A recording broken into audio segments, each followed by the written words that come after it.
ভারতের আধ্যাত্মিক রাজধানী হলো বেনারস। বহু প্রাচীন এই শহর।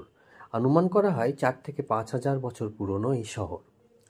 কলকাতা থেকে 680 কিলোমিটারের মতন দূরত্ব এই শহরে।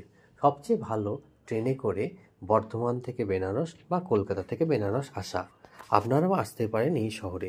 ছোট বড় অনেক ধর্মশালা ও হোটেল বিরাজমান। তবে ঘাটের কাছে হোটেল নিলে আরতি দেখা এবং গঙ্গা ভ্রমণ সুবিধা হয়। আর আমরা এখন দেখছি গঙ্গা আরতি। গঙ্গা আরতি শুরু হওয়ার আধ ঘন্টা থেকে 1 ঘন্টা আগে এসে জায়গা পছন্দ করে বসবে। এখানে বিভিন্ন চেয়ারও ভাড়া পাওয়া যায়। উঁচু উঁচু মহলগুলোর বা বাড়িগুলোর ওপরেও বসে গঙ্গা আরতি দেখা যায়। এছাড়াও আপনি গঙ্গা বোট ভাড়া করতে পারেন। দুভাবে করতে পারেন।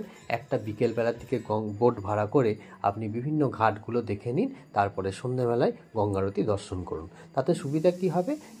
ভিড়টা এড়ানো যাবে এবং ছবি তোলার পক্ষে ভালো। তবে এটা আলোচনা সাপেক্ষ, ভাড়াটা আপনার বার্গেনিং করে ঠিকঠাক করে নেবেন। আর যদি বসে দেখতে চান তাহলে 30 মিনিট থেকে 1 ঘন্টা আগে চলে আসবেন। যদি 6:30টায় শুরু হয় বা যদি 7টা থেকে শুরু হয় 5টা 5:30টায় চলে আসার চেষ্টা করবেন। যত আগে আসবেন ভালো জায়গা পাবেন। আর এখানে মূলত দশাশ্বমেধ ঘাট এবং অসি ঘাটের আরতিটাই বিখ্যাত। অধিকাংশ